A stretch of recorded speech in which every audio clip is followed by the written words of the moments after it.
everybody, welcome to another edition of Community Watch. I'm Klara Kensington and I'm here at the Mainam sort of branch of the Samui Rescue. We've spent some time recently with Samui Rescue and there's lots and lots that we want to understand about what they do every day.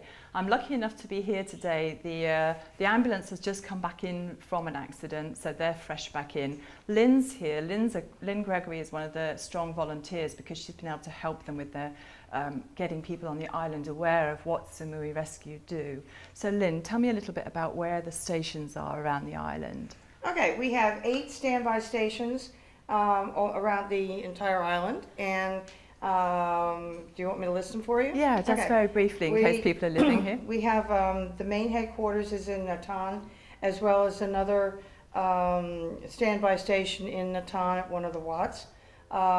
We have part-time stations at Raja and Saket, and then we go to Lamai, Boput, Bailem, and Mainam. Fantastic, which is where you are here. Yes, this is our in the private home of 4 very, very active and leaders of Samui Rescue are here in Mainam. And because it's all physically located, in other words, if Duong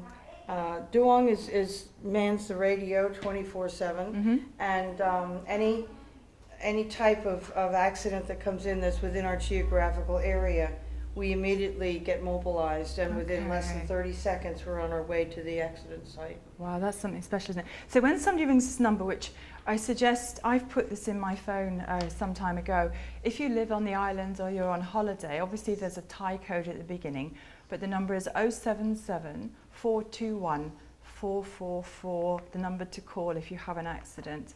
And then what happens is when you ring that number, it comes through here to this lady at her station. Then what happens, Lynn? Okay, we meaning all the hospitals and any kind of emergency services, police, fire, whatever, are all connected to the same frequencies. And so when, let's say you dial 191, which is the island emergency number. For the police or fire service? No, that's for everything. For everybody. Okay. And so what will happen is that we will hear this distress call over our radios. If it's in, for instance, the Mainam area, we mobilize and go to that. Now, this is not just, keep in mind that Samui Rescue is not just for motor vehicle accidents. Okay. Whereas the gamut of what Samui Rescue does is just enormous. Such as? You have a huge snake in your kitchen. Call Samui Rescue. It's okay. You wouldn't call the hospital for that. No, that's okay to do. You know, and police don't want it either. Okay. But Samui Rescue will. We've rescued stray dolphins out on the sea. Oh, okay. You know, and saved them. You know, when they've been estranged from their families. When people have died and they don't have the means to, you know, for funerals or relocating the bodies or whatever, Samui Rescue steps in and does that. And all of our services are free.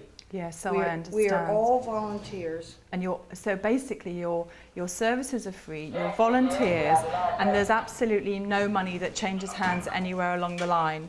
Because I understand that there is a history on the island of some people who would be what we would call ambulance chasers. So they would turn up at an accident, take you to a hospital, but basically the hospital would be funding that ambulance. Samui Rescue doesn't do that. They're completely they're volunteers and they're funded by donations. So they don't make any money at all, and they desperately need cash because every time they go to an accident they're using fuel, they've got to keep the vehicles running, and they're also using medical bandages and disposable gloves and everything else that you might need to replace all the time. So there's a constant need for a stream of money in, and we're going to put a phone number on the screen for you. So if you're on the island and you'd like to make a donation, anything at all is very, very, very welcome. Thank you.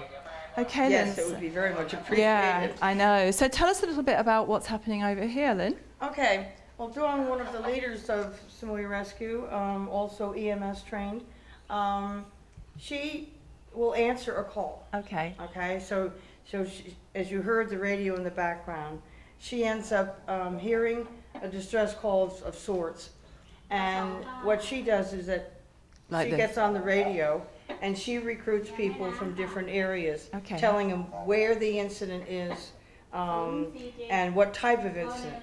In other words, we will be called in for bar brawls where people get hurt, or shootings. And I know everything that goes on. So anyway, she will describe the type of incident and where it is. And then when folks respond, like someone will get back on and say, yes, I'm on my way. So she then will record. She will record exactly, you know, where the problem is, et cetera, et cetera. And the ambulance is on its way. As I say, we get mobilized in less than 30 seconds. That's incredible. We grab our medical bags and so forth. The volunteers, most of them have radios. My problem is I'm not fluent in Thai. So I come and sit here at the standby station. When we get a call, it's like, whoop, you know, and I'm into the ambulance and on the way. Okay. And that's how it works for me. So if you're thinking of being a volunteer and you're living on the island, and if you're a foreigner like me who has got terrible or tiny Thai, don't let that put you off, because Lynn doesn't have very much Thai either, and you can actually just sit and wait. Most of the Thai volunteers tend to wait in their own homes, and then they're called by radio. They know what's going on, with the central points being where the ambulances are. And these aren't ambulance stations like we know them from the West. They're very simple. This is this lady's home, so this is her sitting room, and over there is her family, and they're part of the team, and underneath the lean-to is the ambulance. So, but the one thing you can be sure of is that the equipment is a very high standard, and these guys are also trained to a very high standard paramedic level. That's correct, isn't it? Well, I was just going to say the amount of training that we get is at least twice a year. Right. There's mandatory training, and to be updated with your CPR certification, etc. But we do everything from, like this stands for the adequacy in the jaws, the use of the jaws of life, to pry open, you know, vehicles, which the Rotary evidently this last year that's been their project, helped to donate. And then we go through CPR, we go through triage training.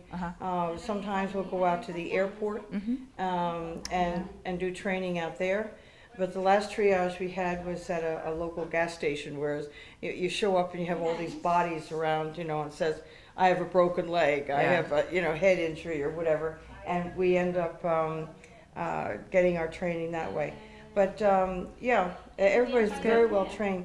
I think a comment that I'd like to make is many people see children with outfits on and so forth. The children never touch a victim. No. But where they come in handy is when it's pouring rain, they're holding umbrellas. Oh, that's so sweet. You know, yeah, they're out there. At night, they hold flashlights for us, so that leaves our hands free. So, but they get to see, you know, accidents and unfortunately things at their worst. But it just indoctrinates them, and they literally grow up in Samui Rescue. That's and I'm very proud to be a part of this. I know, and I'm very delighted that we're here to talk about it. Yeah, thank you, Lynn. That's fantastic. Thanks. Okay. Okay, we'll go and have a look at the ambulance station now. Yes, I hope so. Yeah, come with us. Thanks. Yeah. Okay, so since we started filming here this morning, the ambulance has come back into the to the main AM station, and the station is literally the house here and the house over here. And there's a family here. There's the mama is in the house over here, the lady who runs the radio 24 hours a day. And then she has her daughter and her son who live over here with their little child. So that's these guys here, yeah. And Lynn, the girls are wearing white, these folk are wearing white. Yeah, let me explain that. I have the normal blue, and you'll see hundreds of us on the island with this particular uniform, if you will. Those from Samui Rescue who are wearing white, they have a higher ranking, basically. They've gone through additional training, and they're considered